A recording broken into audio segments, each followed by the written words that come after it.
going to Delhi and meeting Mr. Modi. Significant that Mr. Modi came out and shook hands with Mr. Putin personally at the India airport. is a market of what, 1.4 billion people. It has a giant, fast-growing economy, about 8% right now. The White House would like to drive a wedge between Russia and India. Russia Vladimir Putin ने बहुत openly वो जो कहते हैं ना challenge किया है. They're trying to send a signal to the West in particular that this visiting Russian President Vladimir Putin. It's the first time he's visiting India since the Russia-Ukraine war began more than 3 years ago. President Vladimir Putin is beginning a 2-day visit to India today, seeking to deepen defence ties, even as New Delhi faces growing US pressure to stop buying Russian oil. The Russian leader making his first trip to India since the start of the Ukraine war. New Delhi trying to maintain decades-old ties to Russia, dating back to its independence, without pushing, of course, Washington or Europe away at a time of strained relations. Look, for Vladimir Putin, what is this visit about? It's basically a giant message that he is sending to the rest of the world, but especially to Europe and the United States. Look at how unisolated I am. Look at how little of an outcast, how little of a pariah Russia actually is. It's me, not you, who is right now at the center of this new geopolitical emerging world order, this multipolar world. Not the U.S., not Europe. Europe is the isolated one. Europe has failed. That said, the reason I think Russia's getting more out of it is look at the circumstances, euphemism if ever there was one.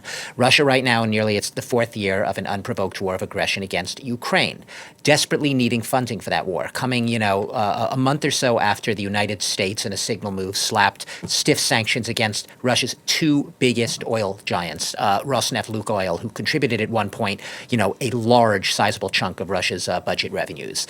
In that context, he is coming to India, what has India done for Putin? Well, India has been upping and buying large volumes of that oil that Putin has not been able to sell to almost anyone else in the world, save for China and a few other smaller customers. So India, in that sense, is a giant market for the Russian oil, a necessary market. And just to give you a sense of how necessary, before Russia's invasion, full-scale invasion of Ukraine in 2022, the imports, Russian imports to India were about 2.5% of India's imports were from Russia. Since then, it has spiked because of the discounted price of oil that Russia has sold to India at. It has gone up to about 35%. So 2.5% before the war, 35% of India's oil imports now from Russia, a third of them. That is giant. Now, bought almost no oil from Russia after those sanctions were adjusted, but they will find ways to ramp those up again.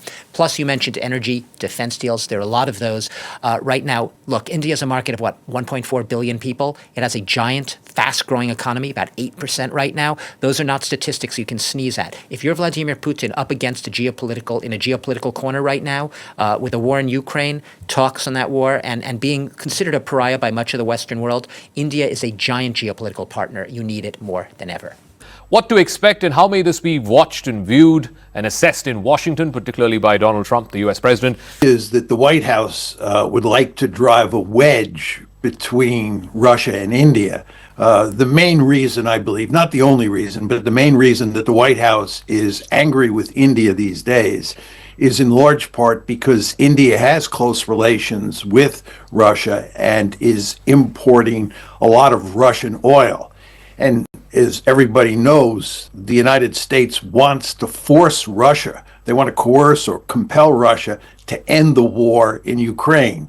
And we believe here in the United States, I don't believe this, but most people in the United States believe that if we can get India and China to cut off the flow of oil from Russia to those two countries, that will force Russia to reach a deal on Ukraine, which is what the White House wants. And they therefore view India as an obstacle toward achieving that end.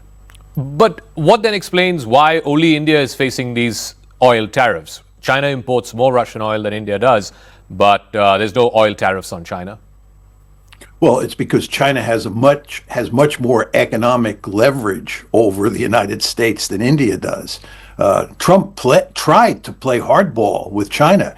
He tried to get tougher with China than he has been with India, but he failed because the Chinese have a number of cards they can play involving things like rare earths and rare earth magnets that the usually doesn't do. And then the other thing that a lot of people are talking about is the fact that Modi and Putin got in the same car and drove over to the meetings that they're going to be having. But there's no question that they're trying to send a signal to the West, in particular, that this relationship that's been forged over the past 23 years between the Russians and the Indians is as strong now as ever.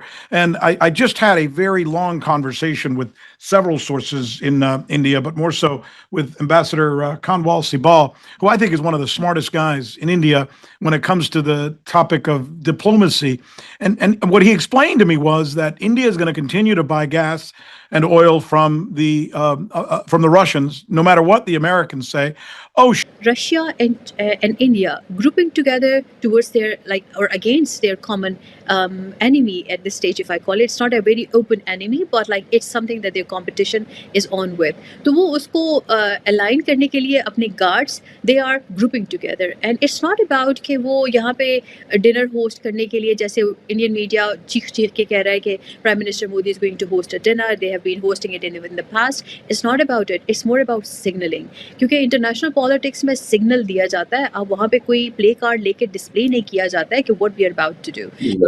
उससे alliances जिस तरीके से अफगानिस्तान में re entry America करने की कोशिश कर रहे through capturing and acquiring Bagram air base, तो उस लिहाज से यहाँ पे इन दोनों की ग्रुपिंग, मुझे तो वही वो जो 80s में जब इन्होंने ग्रुप बन गए थे अगेंस्ट अमेरिकन फोर्सेस, मुझे तो वही सिचुएशन डेवलप होती हुई नज़र आ रही है। क्योंकि India it's not only about कि उस पर सिर्फ सैंक्शंस लगे हैं, उनके वीज़ास के साथ जो हुआ है अमेरिका में, वो it's not a very simple thing. There is a lot of messages that have been passed on to India from the United States के अगर तुम अपने साइज़ को ठीक नहीं करते हो so we know how to cut you down.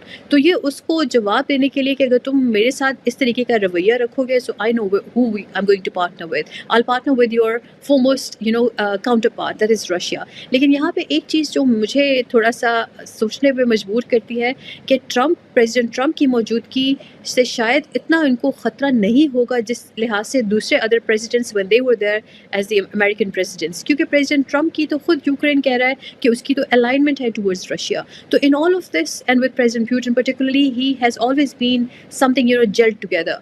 जी हाँ फ्रेंड्स, रशिया के प्रेसिडेंट पुतिन का भारतीय दौरा भाई पूरी दुनिया की मीडिया के लिए चर्चा का विषय बना हुआ है। एक तरफ तो वेस्टर्न मीडिया या फिर यूएसए मीडिया का ये कहना है कि भाई ये पुतिन ने पूरी दुनिया को मैसेज देने की कोशिश की है कि भाई एक तरफ जो अमेरिकन और यूरोपियंस पुतिन पर सैंक्शन लगाकर ये कोशिश कर रहे थे कि हम इसको आइसोलेट कर देंगे और भाई पूरी दुनिया में कोई भी देश इसको नहीं बुलाएगा। तो भाई देख लो, अब ये रशिया के प्रेसिडेंट भारत की धरती पर खड़े हुए हैं जो कि भाई दुनिया के सबसे बड़े मार्केट्स में एक है। भाई दूसरी जो कुछ का ये कहना है कि भाई ये मोदी का अमेरिका को मैसेज है कि जो अमेरिका ने हाल ही में मोदी को बैकफुट फेंकने की कोशिश की है और जो सैंक्शन लगाकर भाई भारत को परेशान करने की कोशिश की है उसके आंसर में मोदी द्वारा ये सिग्नलिंग की गई है कि भाई आप लोग हमें डरा नहीं सकते और अगर आप डराओगे तो हम आपको भी बैकफुट पे फेंक देंगे। हाँ, और मुझे भी लगता है कि ये सही भी है, मोदी जी द्वारा बहुत ही सराहनीय कदम है। इससे भाई मुझे लगता है कि पावर बैलेंसिंग कहीं ना कहीं होगी।